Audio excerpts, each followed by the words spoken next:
within the Trimurti, the triad with Vishnu and Brahma. He's known as the destroyer. Think about the Mahabharata, they will think about Vishnu, especially in the form of Krishna, and the Bhagavad Gita. And it seems like, throughout the story, it's Krishna who drives the plot. If we don't do speculation in the podcast, then it would just be the reading of the epic. So Shiva is this very strange god. He's fascinating and wild in that way. Arjuna gets the backing of all the major gods. He already has Indra, but then, as we know, he gets allied with Krishna, so he has the full support of Vishnu, whose devotee he is also, of course. But then, maybe to complete the picture, he also gets Shiva on these stories. But to have someone from across the borders talk to us about our own culture with possibly more in-depth knowledge than even us, because it was, I must say, it was fabulous for me.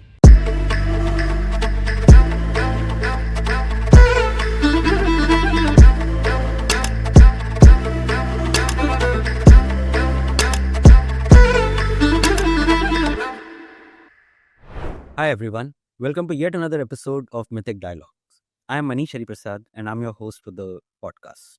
Today, we jump into the mysterious world of one of the most prominent characters of Indian mythology, Shiv, or as he is known popularly across the world, Shiva.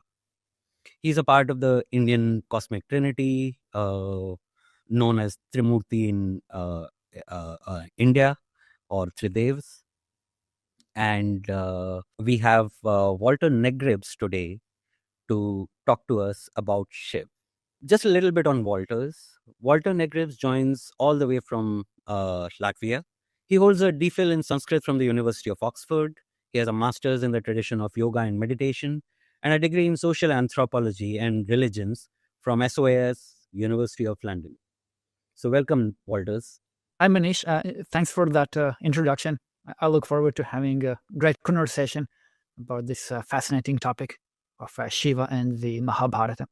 It's interesting because when we started thinking about what to talk about Shiva, there was just so much on Shiva in the Indian mythological traditions and in Indian ancient literature that we had to focus it on something. And I think his role in Mahabharata, while we all know that Mahabharata has Krishna in it, and we just did an episode on Krishna in Mahabharata.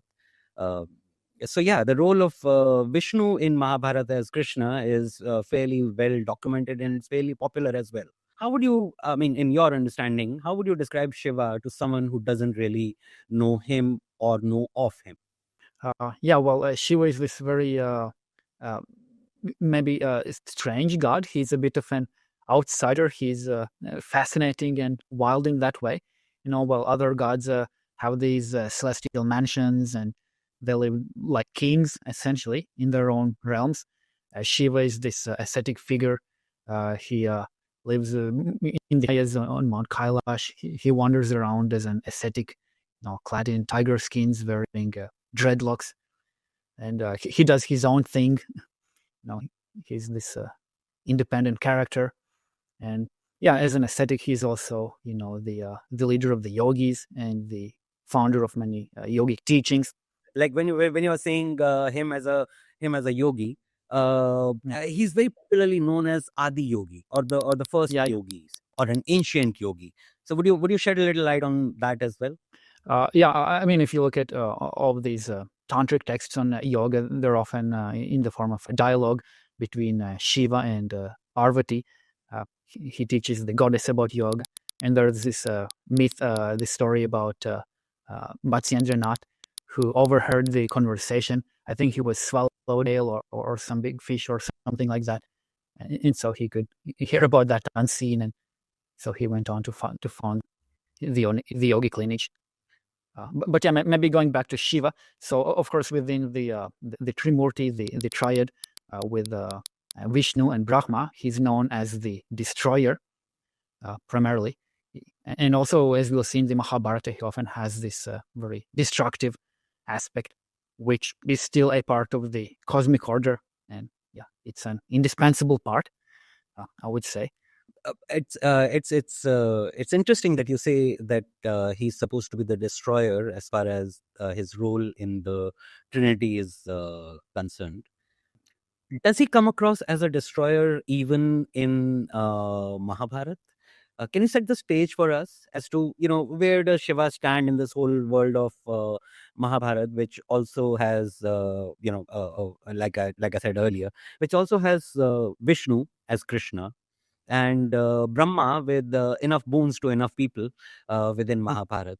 Where does Shiva stand in this world of Mahabharat? Although he's not a central character to Mahabharat. Nobody who thinks of Mahabharat thinks of Shiva as a central character.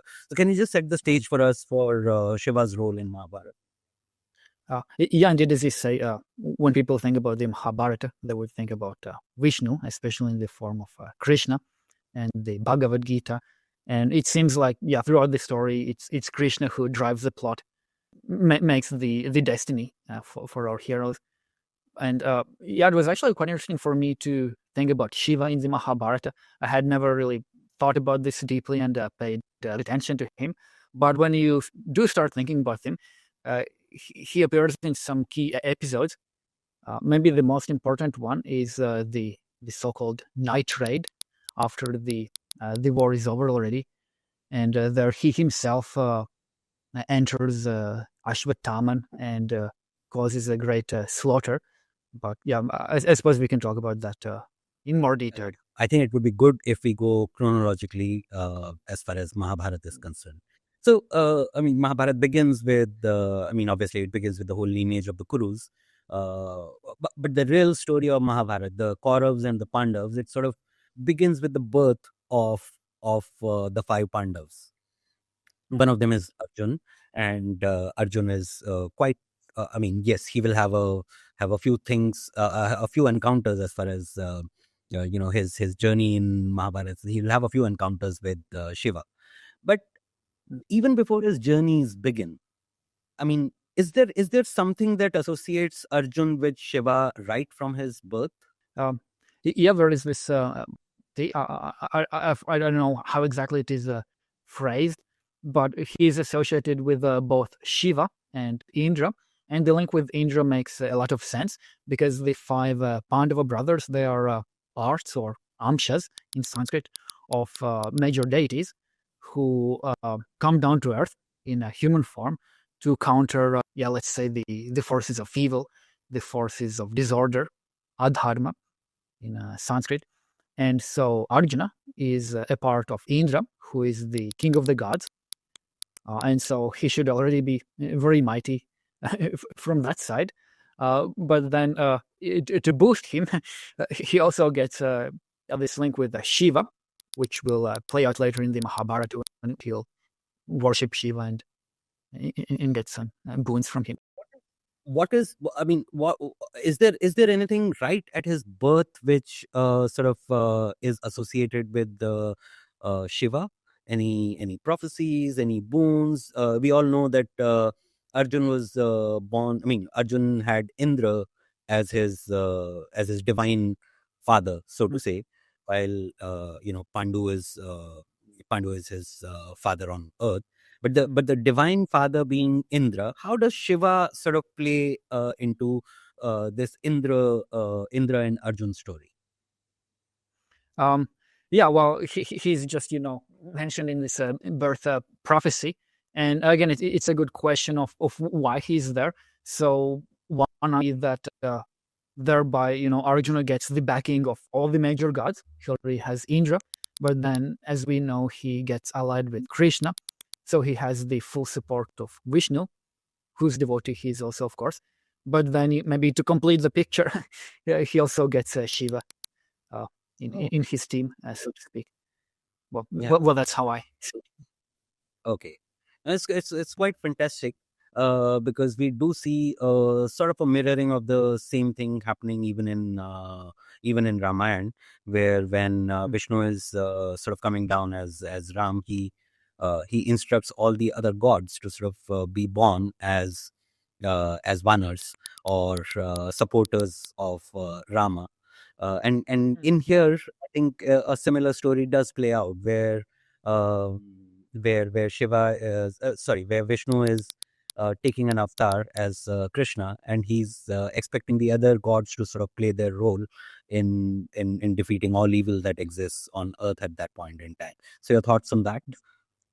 Yeah, yeah. Actually, now that you put it that way, I don't think Shiva really it really plays into that, in the sense of him being one of, let's say, one of the Pandavas, or somebody fighting on their side. Uh, so you're right, he doesn't really have them in such a direct manner. Uh, as we'll see, he'll sometimes even oppose them, or it may seem that way, but maybe it's a Yeah. part of a bigger divine plan. The And yeah, exactly. because we can get to the progress through the Mahabharata. Okay. When we move further in Arjuna's story in Mahabharata, Arjun at some point in time, I mean, when the Pandavas have been sort of, they've lost the dice game and they've been asked to go on an exile. I mean, the other Pandav brothers, the four other Pandav brothers, as well as Draupadi, are extremely angry at sort of what took place in the Hastinapur Sabhagೃಹ. And they want to go out and sort of declare an all-out war against the Kauravas very early into the exile. However, Mm. there is an episode where Ved Vyas sort of himself comes in, and Ved Vyas, who's the writer of Mahabharata, he sort of comes in and he instructs Yudhishthir and Arjun that it would be futile to get into a war with the Kauravas at this stage, because the Kauravas had warriors who had some phenomenal firepower. They had these divine astras, Bhishma and Dronacharya, and even Karna and Ashwatthama, who had these phenomenal weapons, whereas Pandavas did not really have much of it. So, and I think there is that episode of Arjun then going on to a journey on Ved Vyas and Yudhishthir's behest. So I will ask you to sort of talk a little bit about that particular journey and the start of this wonderful episode with Shiva. Yeah, indeed, there is this whole issue of the balance, or rather maybe imbalance of power between the two warring fractions. And one of the things that really fascinates me about the Mahabharata is that it's not always simple, it's not always clear cut. And I think there is debates of, are we stronger? Are they stronger? Can we attack? Does it make sense to attack now? And on the one hand, they're all invincible warriors. I suppose Arjuna is by definition invincible, but then again, their enemies are also invincible by definition, pretty much. Uh, and so there is this very difficult situation of, nobody being sure about how the war would go out. And indeed, when they're in the exile, as they say, Arjuna is instructed to seek these weapons. And again, both Indra, Shiva come up here. I think he first propitiates Indra by austerities, which is the standard way of approaching gods in the Mahabharata and the epics and Puranas more generally.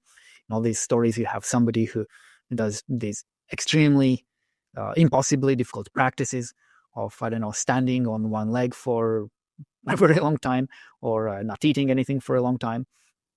And since they're supposed to have happened, in these previous ages when people lived longer, they were tougher. So we hear that they maybe did that for 100 years sometimes. But Arjun didn't have that much time. So maybe a few months, I don't know. But anyway, he got Indra to come to him, and then Indra said he can only give the weapons Shiva has. Started off. Sorry. So what you're saying is that he actually set out to get these weapons from Indra and not from Shiva, really. So he first went into austerities or tapasya to please Indra. So can you elaborate on that? Well, that's how I understood it. That he first went for Indra, and then Indra told him to go to Shiva, because he also needs, I don't know, or I don't know what word you want to use, approval, blessing, or I don't know. He had to go on another and even more difficult quest of propitiating Shiva. So he went on this second quest and the second tapasya, and so walk us through that as to what happens while he's doing the tapasya. So he does that, and suddenly there is this wild boar that appears. I think there is some idea that it was sent by Duryodhana, his main rival, his main enemy, to disrupt his tapas. So he fails and doesn't get the weapons. yeah, it's not fully clear how it appears there, but there is this boar suddenly. Arjuna decides to shoot this animal that is threatening him, and he picks up his bow. And as he's about to shoot, there is suddenly this other person who shows up, and well, it will turn out to be Shiva, but he's I don't know, hiding in a way. He has taken on the appearance of a wild mountain hunter who is accompanied by 1,000 women, which again plays into this, paradox of him being an ascetic, but also having all these amorous relationships at the same time. Anyway, he shows up in this disguise, and then Arjun wants to shoot the boar, and he says, "Well, I marked him first, so I'm going to shoot him." But when he does it, then Shiva shoots another arrow, and they both hit the boar, I think, at the same time. So there is this tie, and then they start, arguing with each other and throwing insults. And I think the idea is that Arjun said, "Well, I was the first one to shoot him, so you should go away." And then she replies that it's the, I don't know, the Kshatriya Dharma to fight for your thing, and somehow they start fighting. And after Arjun shoots the first arrows, he already realizes that he's dealing with some more than human foe, because these arrows do nothing. But again, he's a Kshatriya, he has to keep fighting, so he doesn't run away. He keeps shooting his arrows, and then they do nothing. And then he loses his bow to Shiva. He had two quivers of, that were inexhaustible, supposedly, but somehow they got exhausted anyway. And so he had to attack with his bow, and then that did nothing. So he got out his sword and tried to use that, and that just shattered into pieces. And finally, I think he just used, rocks and trees and whatever he could find, and then fighting with bare hands, going to the maximum, and already maybe being desperate in the sense that it was clear that nothing was working, but he's still fighting. And then eventually, I think Shiva knocks him out, and yeah. Okay. So did this mountain hunter also sort of egg him on a little bit? Was Arjun, as the prince and as the Kshatriya, a little taken aback that this simple mountain hunter was sort of arguing with him?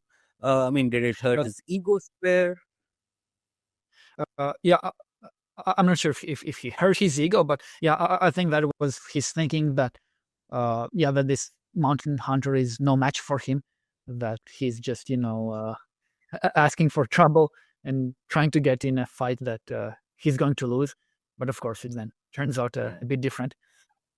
So towards the end of the fight, you were saying that Arjun realizes that who he is fighting might be Shiva himself. Mm. Does Shiva then? Does Shiva then reveal himself to Arjun as Shiva? Breaking the disguise of the mountain hunter that he has taken on. In the end, he reveals his identity and affirms that he's satisfied with how Arjuna performed in this test. And then he also gives him this divine weapon, the Pashupata weapon. Okay. The weapon of Shiva, which is extremely powerful. It's probably the most powerful weapon there is. Again, going back to this idea of Shiva as the cosmic destroyer.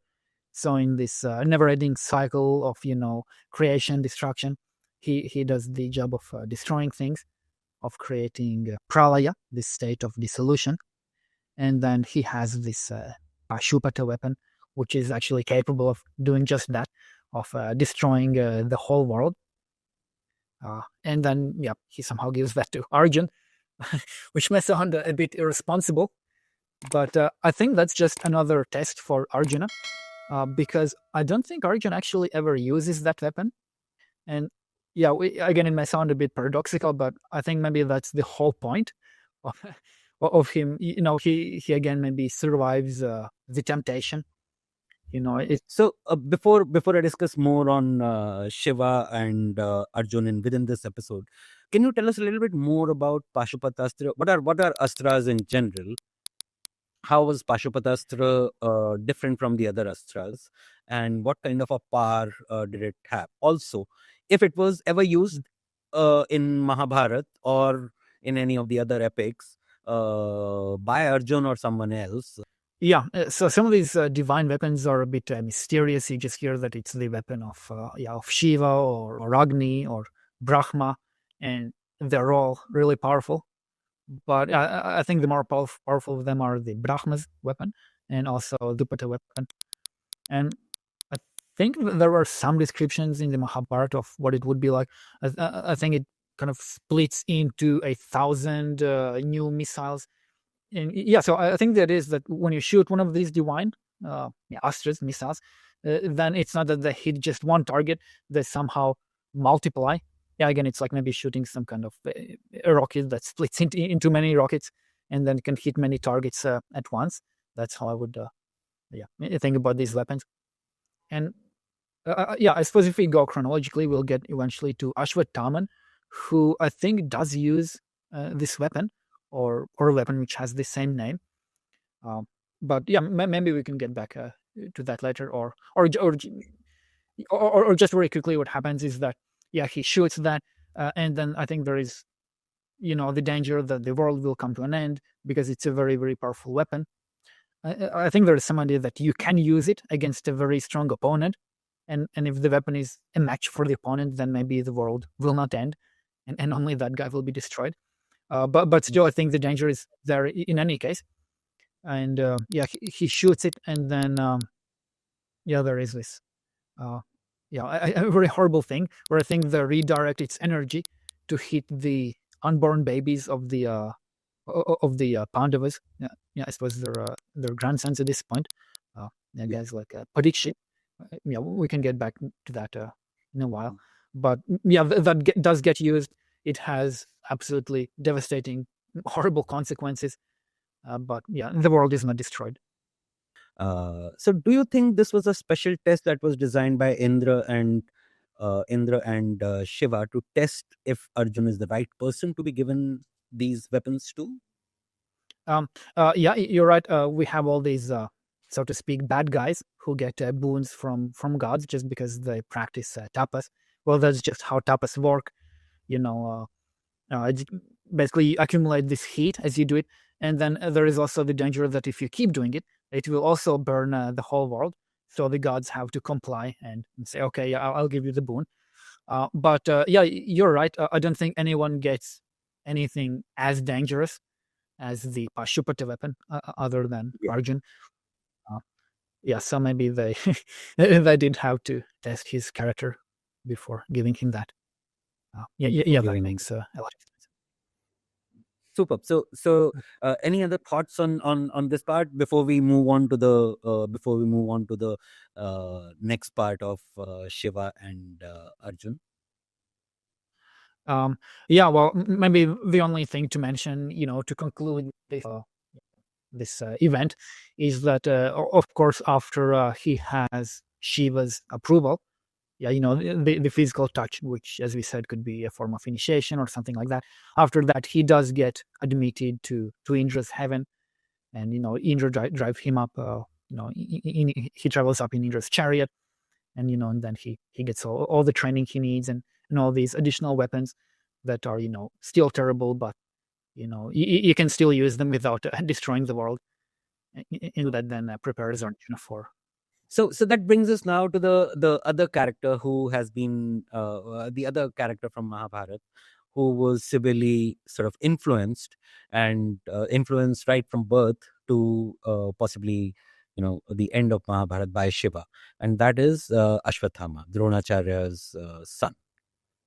Yeah. So, can you tell us a little bit about his relationship, or if if Shiva had a role to play in Ashwatthama's life, or was Ashwatthama like in some of the tellings? Ashwatthama is supposed to be an ansha of Shiva. Can you shed some light on that, please?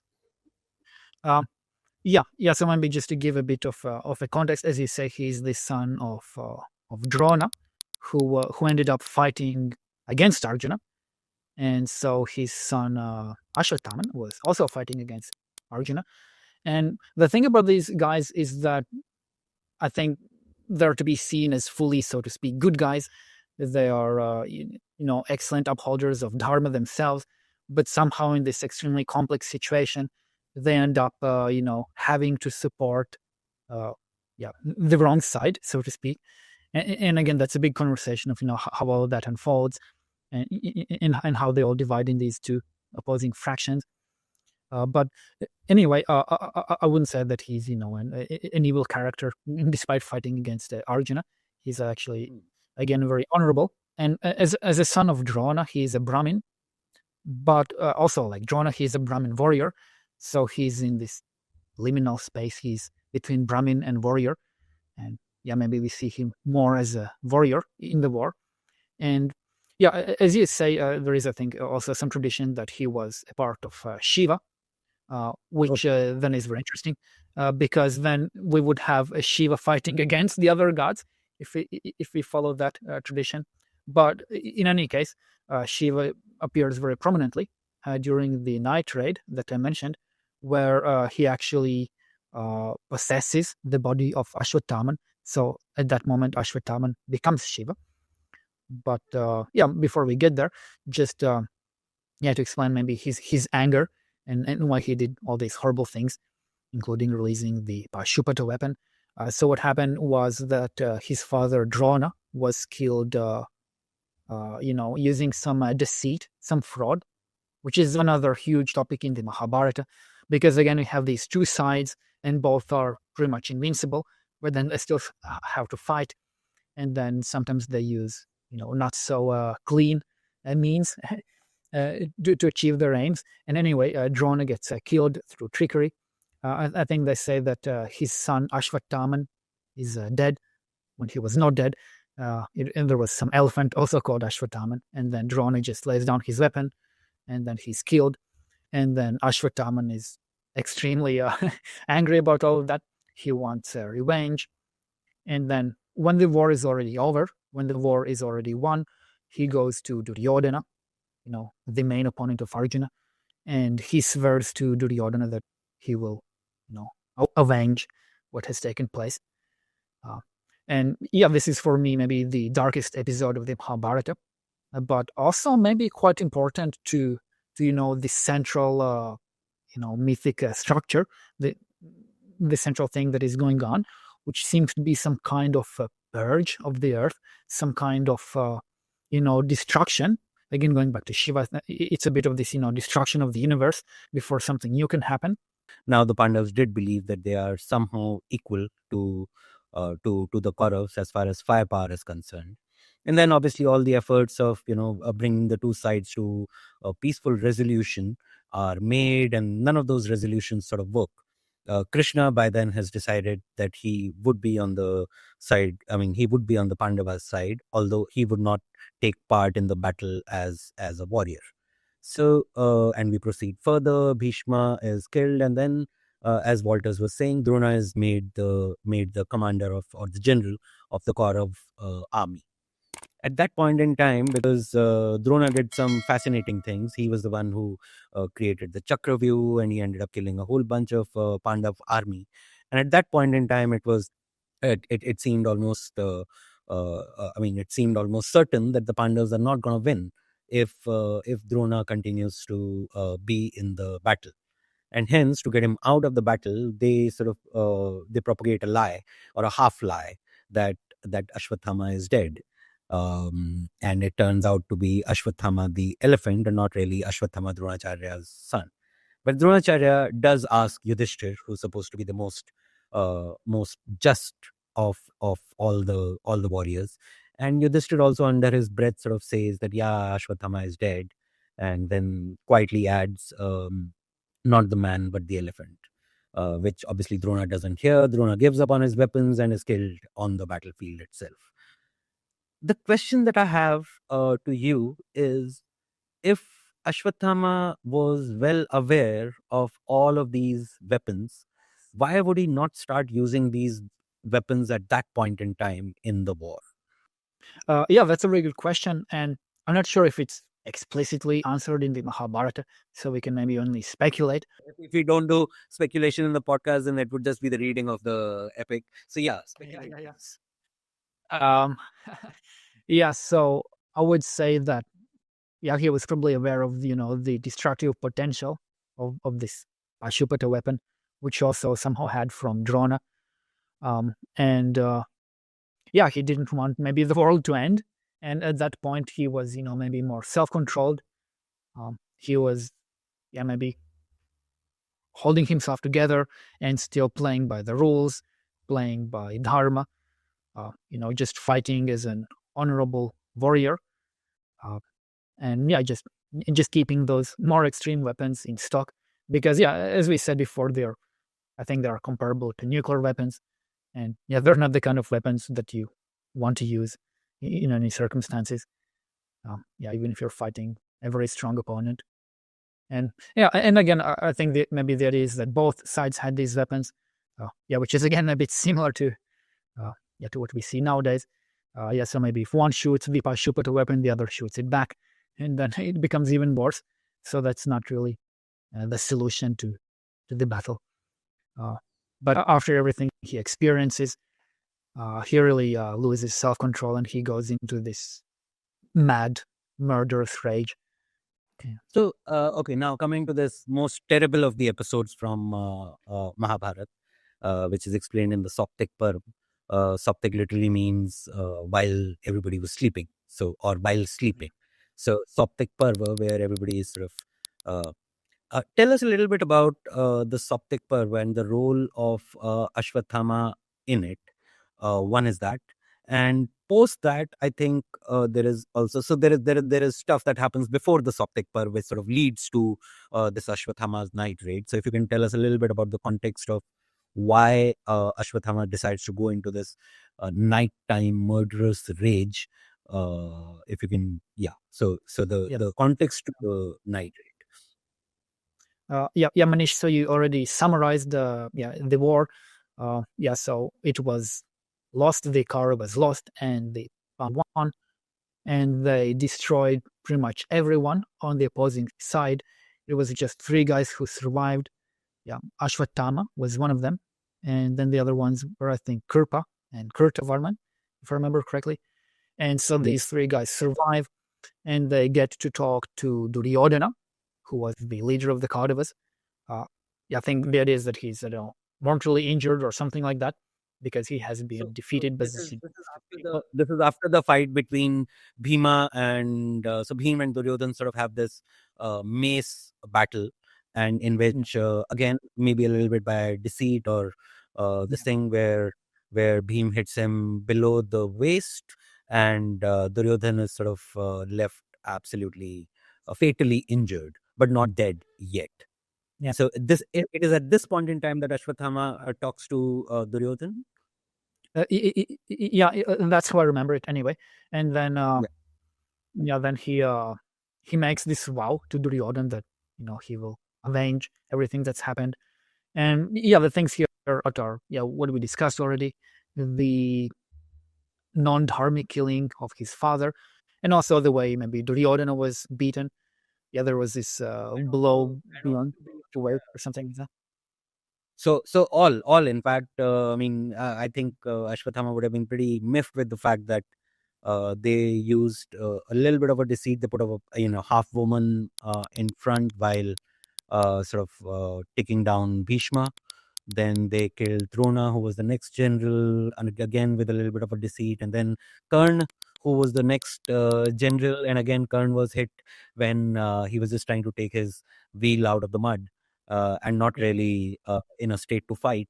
And then the final one, which is Duryodhan. So Ashwatthama has enough reasons to believe that Dharma was not followed by the Pandavas. And is that the reason why he says that, okay, even I will abandon all Dharma, and so just take us through that episode and what really happens as the story progresses. I think that's certainly a part of his reasoning. So when the night comes, I think probably on the same day after they talk to Duryodhan, so it's the 3 surviving warriors, Ashwatthama and the other 2, and I think he has this almost like a vision. He looks at a tree, and there are many crows sleeping in the tree, and then suddenly this owl comes, And it kills all these crows in this again murderous attack. I'm not sure if owls actually behave like that. I don't know. They're predators who just randomly kill. Yeah, I'm a bit of a birder, and yes, they don't go around killing every bird on the tree, but they will kill a few. I think the reason why it would go out and kill all the crows is because crows are extremely, I mean, they sort of defend each other, and they must have tried to attack the owl, and owl kills it. Yeah. So that's just me Yeah. knowing a bit of birds. Yeah, that's very helpful actually. To know that there is this natural again enmity between these two bird species. But anyway, that's what he sees, and then he has this idea that he should do the same. He knows that the Pandav forces are resting after the battle and just sleeping in exhaustion. And then he has a deliberation. He says, "Okay, there is this tradition about how you should beat your enemy, coming from I think essentially the Arthashastra tradition, which is not so much a dharmic tradition, more of a, practical, down to earth, cold calculation of how to beat your enemies. And within that tradition, it's actually very smart to attack your enemies while they sleep. But then on the other hand, he's aware that there is this whole Kshatriya Dharma, this whole, honorable manner of fighting, and you're not allowed to, kill people at night while they sleep. And of course, at this moment, he reflects back on what happened during the war, and he can mention all these episodes that we already talked about. Karnasville getting stuck in the mud, and then it's directly against the Kshatriya code to hit somebody in that situation, but Arjuna does it anyway. So they've set a bad precedent. And there is deliberation and there is debate, but in the end, he decides he'll do it anyway. And one detail that's important here is that for whatever reason, the 5 Pandavas themselves and Krishna are not present in the camp. I don't remember where they went, but they're not there. But all of their allies. They went to the camp of Duryodhan, because after having killed Duryodhan, they were like, let's go to that camp and see what all does Duryodhan have. Maybe it was a ploy by Krishna to sort of save whoever he could. So he took the 5 Pandavas and Satyaki along with him. So it so happened that they were in the Kaurav camp, because Kaurav camp by now was completely abandoned, and they were looking for, they were like, okay, let's see what all they have, and if there are any major astras or any major thingy that we can take from here. It seems very petty for someone like Krishna to do something like this, but I think the bigger reason was that he wanted to save the people that he could save. And so right after the mace battle with Duryodhan, they all sort of went to Duryodhan's camp. Okay. Thanks for that reminder. And indeed, it does sound like it's a part of this bigger divine plan. So they go away. And but all their other allies and children and everyone is in that camp.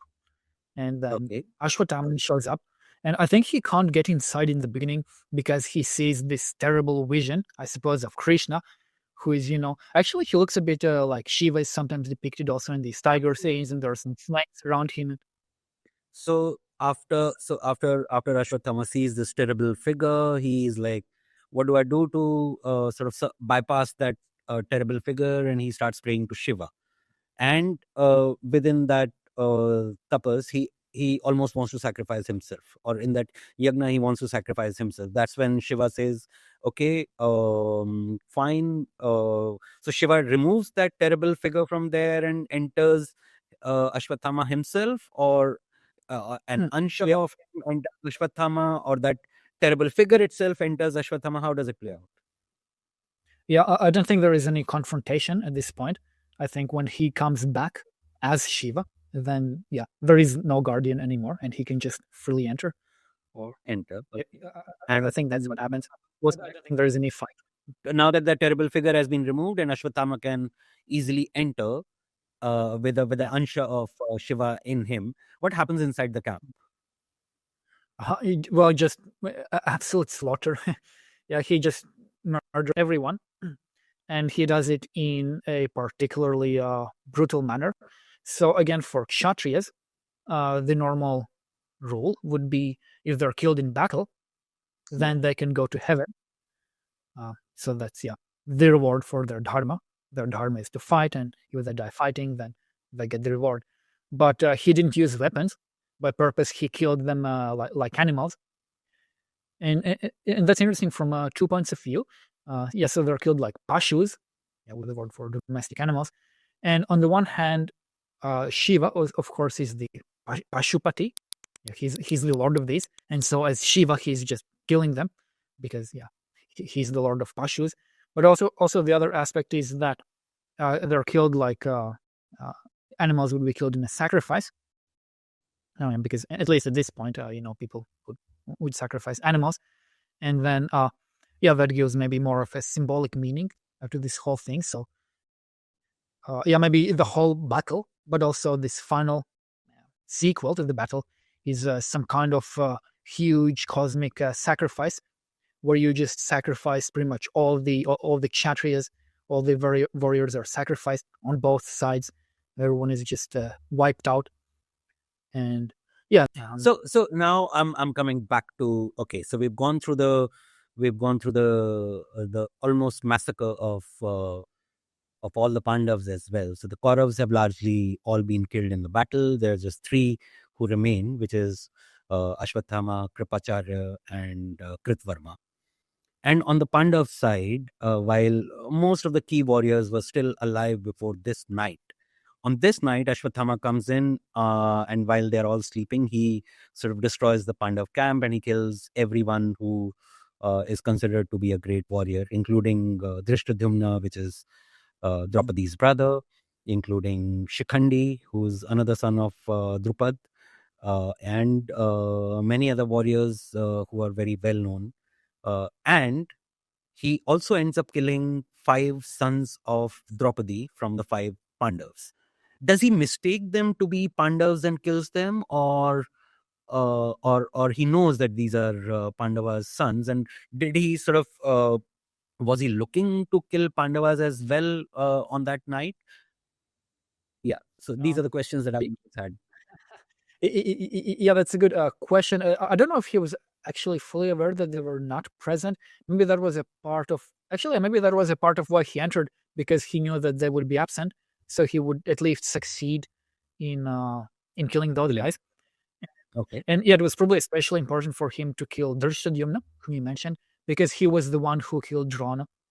So even though the Pandavas were absent, he was able to do the key part of his revenge.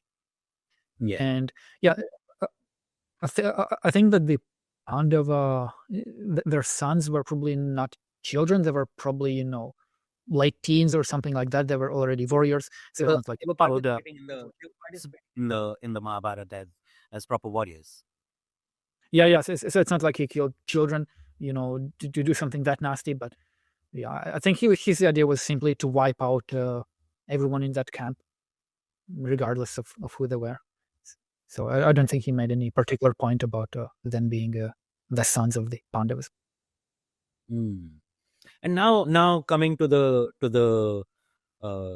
final chapter of Shiva and Ashwatthama, which is so Ashwatthama, after this whole thing, he sort of ran and he hid, and the Pandavas pursued him, if I remember it right. And then he ended up using a divine astra when he was really, really scared, and when he realized that, oh, I might not have done my job fully of finishing all the Pandavas. And then he releases this astra. What astra is it, and how is it countered? It's a very fascinating story. So if you can talk a little on that. I think, as I understood it, it at least has the same name as the astra that was given by Shiva to Arjuna. So it's again this. I think there was another name, Pashupata, but then there was another Brahmashiras maybe, or something like that. The head of Brahmashiras. Anyway, it's this terrible weapon that, as we said before, is capable of just consuming everything. And when he shoots it, he probably thinks that he can finally kill the Pandavas, who have been invincible throughout the whole thing. And then maybe you remember more details. I think it is Krishna who shows up, and then did he convince Ashwatthama to take the weapon back, but then it was impossible to take it back because it was already shot at. You're absolutely right. I think this is at least what I remember, that Ashwatthama sort of shoots that weapon, and Arjun, in order to counter that weapon, shoots his own equivalent Divyastra. And Okay. So maybe he did shoot his Pashupatastra. Okay. so both of them shoot their own astras, and then everybody, sort of all the cosmic deities and etc., get really worried that if these two weapons sort of hit each other, it would be total annihilation of the world. So they both request the respective wielders of these astras to call them back. And in here is where Arjun's character sort of comes into the picture, because Arjun can actually withdraw his weapon because he's lived with that weapon far too longer. He has that character. He's not shot that. I mean, he knows how to recall it as well, not just to keep it, wield it, but to also be able to recall it, which is something that. So Arjun is able to recall. He listens to all the cosmic deities and the rishis and etc., and he says, "Okay, I will recall my weapon." But Ashwatthama is sort of unable to. And which is when Krishna, I think, directs it to Uttara's womb, where Abhimanyu's unborn child is still there, and it sort of goes and kills that child, which is Parikshit. And then Krishna later on, when the dead child is born, Krishna sort of revives it. So yeah. So, and again, it all may sound like just senseless murdering and killing, maybe to some of the listeners, but again, maybe to make sense of all of that, we can go back to these roles of these gods, of maybe Shiva as the destroyer and Vishnu as the one who maintains the world. And then Shiva does his job. He cleans the earth. He makes sure that both parties are killed. All the Kshatriyas are dead except for the ones who are to take up kingship. And then even Parikshit is dead. So we truly get a taste of the full force of this dark and threatening destruction that Shiva and other gods like Kali embody. But then Krishna still ensures that the world goes on. He revives Parikshit, and then he becomes king, and then the world continues, and everyone is happy. So okay, so just to end this section, I'll ask you something which is not. I mean, we've not planned this question, but do you have something similar in the Latvian mythology? Someone like a Shiva? Like Shiva, maybe not so much. We have somebody more like Indra.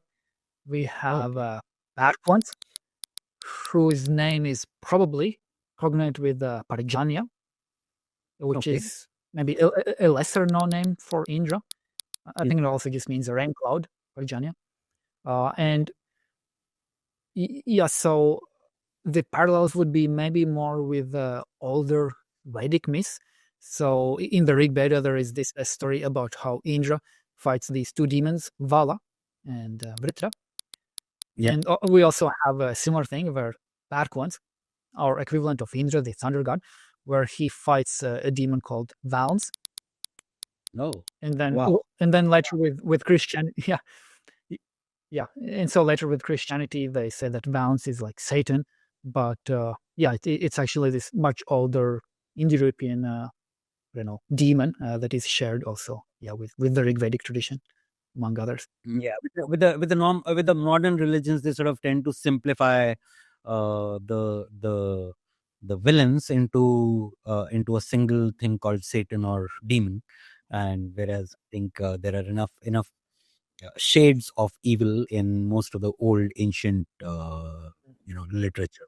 There are many shades of evil. Valters, it's fascinating to see the role that Shiva played in Mahabharat, especially in the episode of Arjun, and how that story sort of comes together right in the end with Shiva's role in Ashwatthama's story, and the story of the two astras that were sort of flung at each other. But there are a few other incidents in Mahabharat as well where Shiva plays a prominent role. One of the stories that is told very often is the story of Gandhari. So Gandhari was Dhritarashtra's wife. Because Dhritarashtra himself was blind, she decided to lead her entire life uh, wearing a blindfold and practically acting like a blind person. Now, when she could not give birth to children, it is said that she worshipped Shiva, and that's how Kauravs came into the world. So, can you explain that a little bit? Yeah. First of all, I think there may be some different traditions of how the story is told, different versions. So Yep. if you look at the critical version of the Mahabharata, there are actually two different boons mentioned. So it says that Gandhari got her boon from Vyasa himself um, to get her 100 sons. But it also does say at another place that she got a boon from Shiva. But there, I think the idea was that she had already done that tapas before she was married.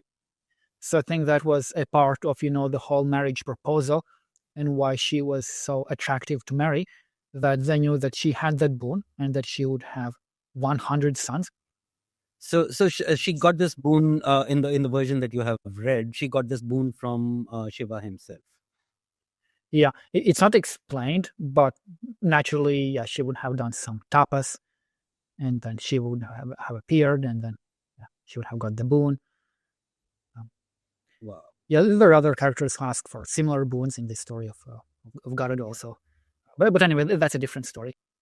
But it is a bit of a theme that appears again and again of this 100 sons or even thousands of sons in some Yeah. stories. 60,000 sons of Sagar. Yeah. Absolutely. Fantastic, and it sort of makes sense as well. She comes from the Himalayan kingdom of Gandhar, and Shiva is sort of a Himalayan yogi in that sense. And yeah, I mean, there seems to be a tenuous connection, and even till date, in fact, Shiva have any more role to play, considering it was his boon that sort of gave birth to these 100 sons. Was he a little partial towards them? Is there any kind of an indication of any such? Oh. Yeah, it certainly gives us some food for thought, because his boon resulted in the birth of the 100 sons of Dhritarashtra, who Mm. were all amshas or incarnations of these demons who had appeared on earth to you know to to practice adharma, to bring chaos and all that.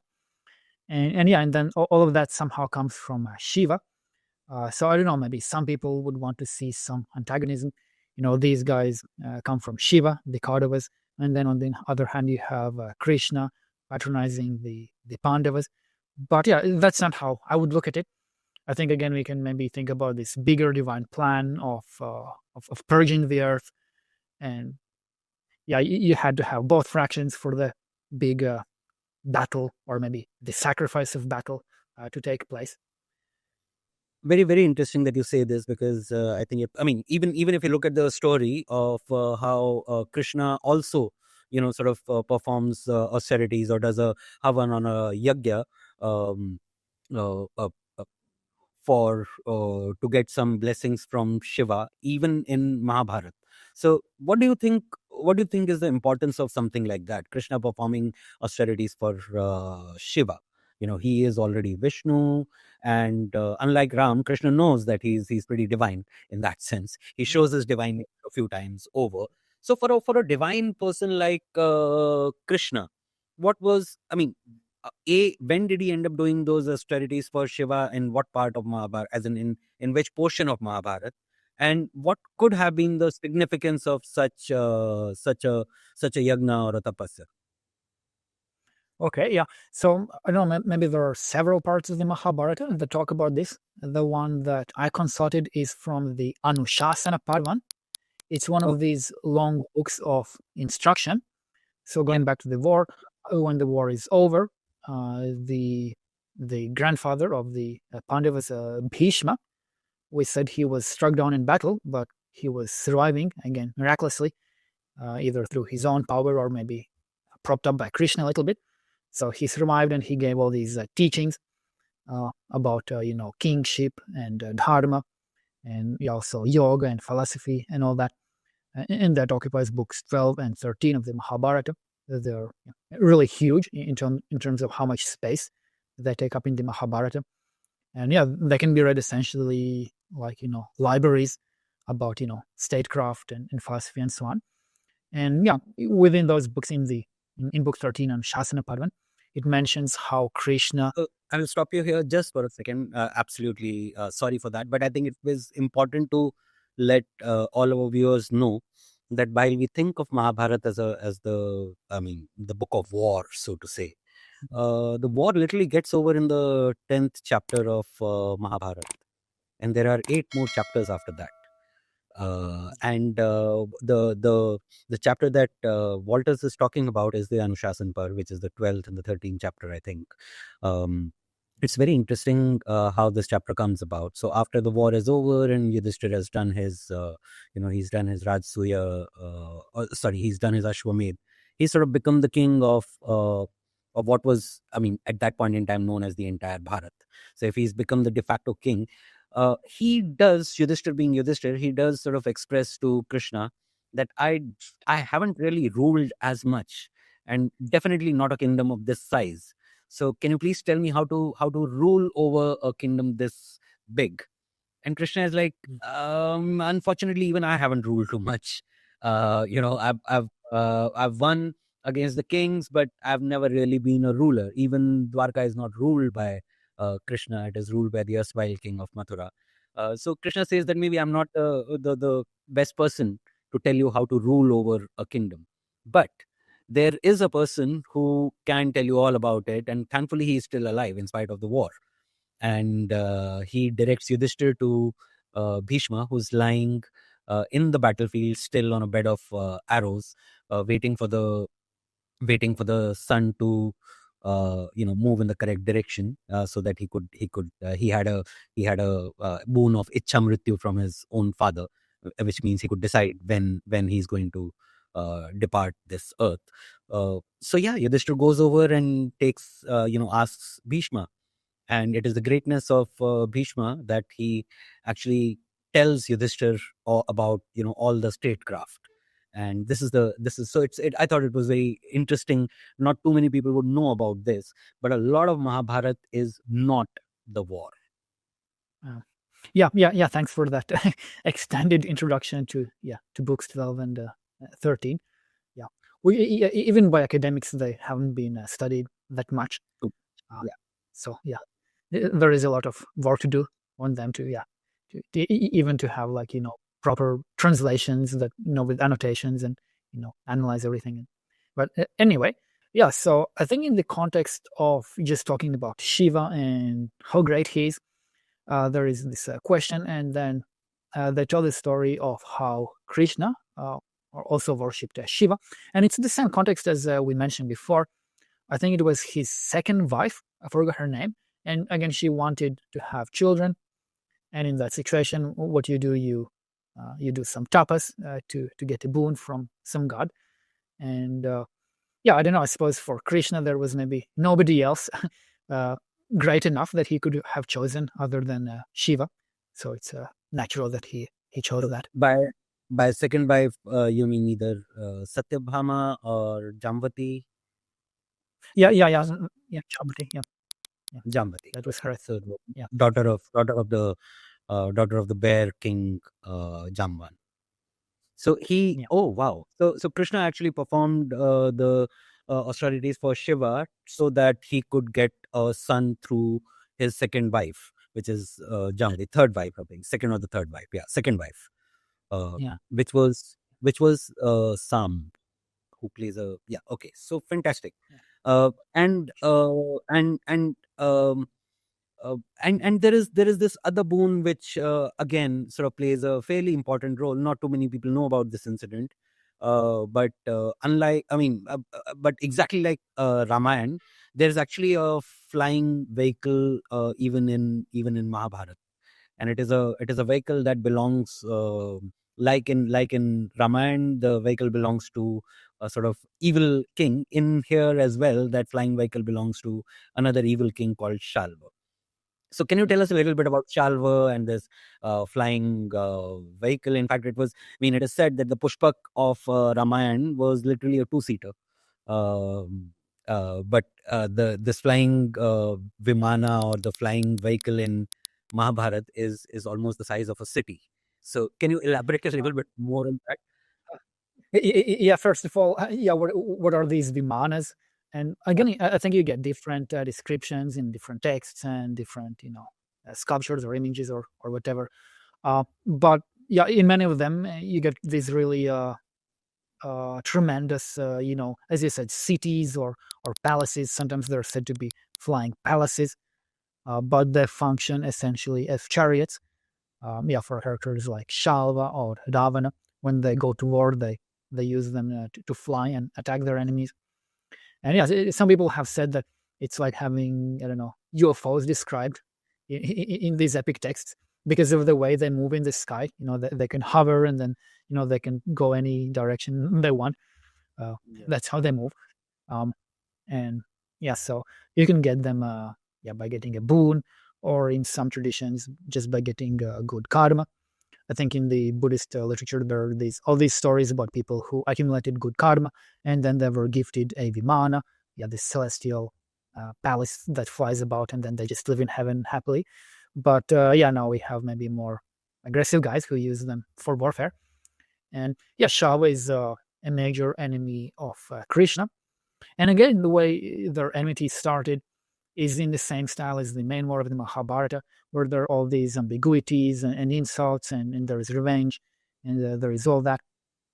So I think Shalva was angry with Krishna because Krishna killed his friend King Shishupala, and he did that when that was even before the main war, when Yudhishthira was to become the king before the dice game.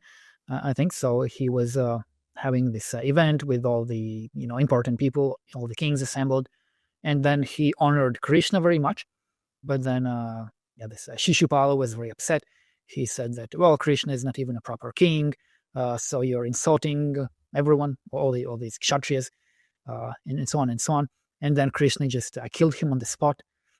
And then, Shishupala was killed, and then Shava, his friend, got angry because, again, the way Shishupal was killed was a bit dubious. It wasn't, in a proper battle. He was just, you could say he was just murdered on the spot for insulting Krishna.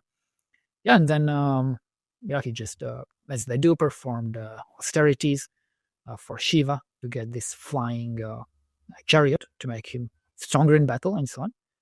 And then with that, he attacked Krishna's city, Dvarka, when Krishna was away. And then Krishna was angry again at him, and then this cycle of revenge just goes on, and then I think he went to fight Shalva and destroy him. And in fact, I read somewhere that so Shalva then gets this the boon, and hence he gets this flying city. So he attacks Dwarka after that, and what so where is Krishna at that point in time? If he attacks Dwarka, do they have a fight immediately, or how does it play out?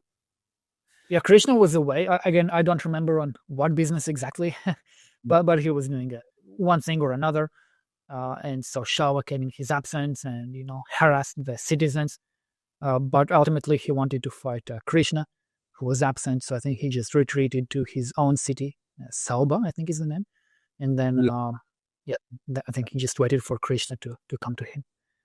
So now coming down to, again, this is one of those questions that that we've not sort of scripted to ask you, but I'll take my chances and still ask you this question.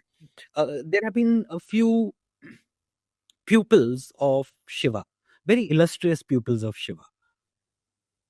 Can you shed a little light on that? Like, for example, Parshuram. Parshuram is supposed to have, he's this Brahmin warrior, and his story features quite prominently in in Mahabharat as well as in Ramayana, and he is supposed to be a pupil of Shiva. Uh, Mm. would you would you elaborate a little on that as to Mm. what makes a cosmic power like Shiva become a teacher to some of these humans? Yeah. Yeah. So the story of Parashurama, I think, has a lot in common with what we said about Ashwatthama and with the Mahabharata story as a whole. Because what he does is, and again, I don't know if he should give the full version, but in any case, he gets insulted. He's a Brahmin. He gets angry at all the Kshatriyas, and so he wipes them out. He kills all the Kshatriyas, I think 21 times over. So he would, Yes. when they spring up again, he would kill them again. So and again, it's this yeah, destructive purge of the earth, which is again necessary because these Kshatriyas have become corrupted. Yeah, we don't even have to say that they are, incarnations of demons. It's just that, that's how things are. Time passes, things get worse, they become corrupted. And so, yeah, the earth has to be purged from that. And again, it may look like some senseless killing motivated by pure anger. But yeah, again, maybe the bigger cosmological purpose is for Parashurama to purify the earth and again make space for a renewal of Dharma. And again, here Shiva plays the same role as in the Mahabharata, as with Ashwatthama. You couldn't even say that Parashurama does Shiva's job. That yeah, he's the destroyer. Hmm. Yeah, because there is a, I mean, there is a story that goes around that Parshurama was, yes, he was a Ansha avatar of Vishnu, but he was also an Ansha avatar of Shiva, and which is why he was a Brahmin but a warrior, and then he was trained by Shiva is something that I read somewhere, and I thought I would ask you this question that so because he is out there to destroy all the evil, like you said, all the evil corrupted Kshatriya kings. uh, I mean, does Shiva sort of know about it and hence sort of helps him do the job while training him? Does he know that this is what Parshuram is going to do a little later in life? Yeah. Well, I think it has to be the case that this is the divine plan, and of course Shiva knows what's happening, and that it has to be the time for yeah, purifying the earth. And yeah, I think he also gives the famous axe to Parashurama. Yeah, his name Parashu means axe. Yeah, so that's his famous weapon, and I think that comes from Mm, Shiva as well. that comes from Shiva Um, as well. um, Fantastic. I yeah. think there are some stories related to Shiva and Vishwamitra as well. Another. I mean, Vishwamitra's story is exactly opposite to that of Parshuram. So Parshuram is a sage who sort of becomes a warrior, and Vishwamitra is the other way around. He's a warrior who ends up becoming a sage because he feels there is greater stages in being a sage than in being a murderous Kshatriya. Yeah.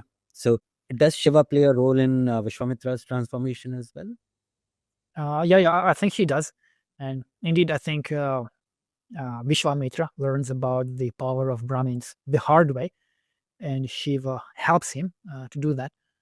Um, yeah, as far as I recall, there was also an initial quarrel between a king and a Brahmin. I think the other Brahmin was Vasishta, right? Yes.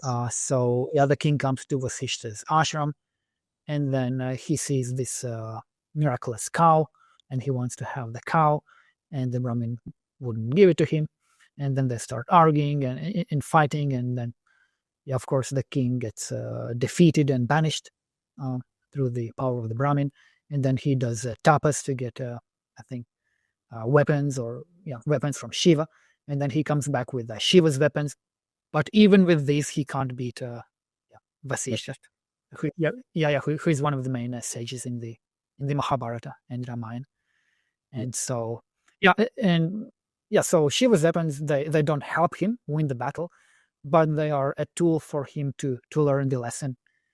that that you shouldn't attack a sage, and that And he would. that prompts Vishwamitra to sort of start his own efforts to becoming a Brahmin, so to say. Yeah, he does more austerities, and then I think it is Brahma eventually who gives him the status of a Brahmin. So he succeeds in that and becomes a Brahmin sage himself. So I think it was fascinating conversation. It was absolutely lovely to chat with someone like you who is from Latvia and is so interested in the Indian culture, the Indian ancient literature, and in Sanskrit, and you understand things which many Indians actually today find difficult to sort of understand. So it was fascinating talking to you. One last question that I'll put to you before we sort of end this podcast is, after having gone through, so within our chats, we've had Shiva as a person who bestows boons on people. We've had Shiva who is a protector. We've had Shiva who is a destroyer.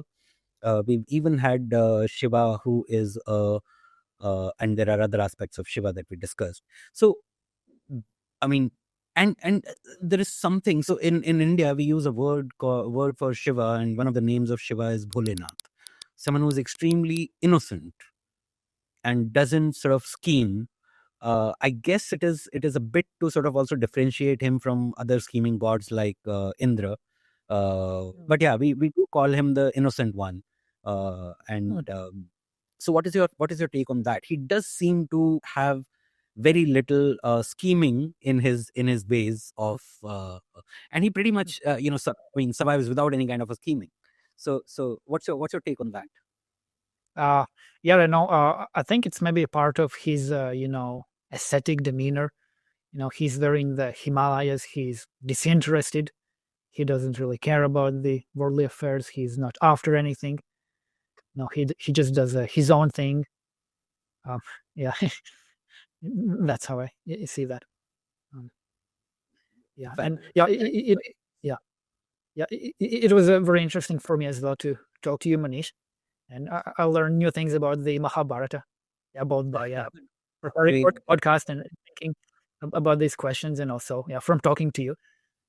I would say, I mean, we are Indians. We sort of grow up on these stories, but to have someone from across the borders talk to us about our own culture with possibly more in-depth knowledge than even us, it was. I mean, I must say it was fabulous for me as well. And yeah, looking forward to having you for a few other podcasts.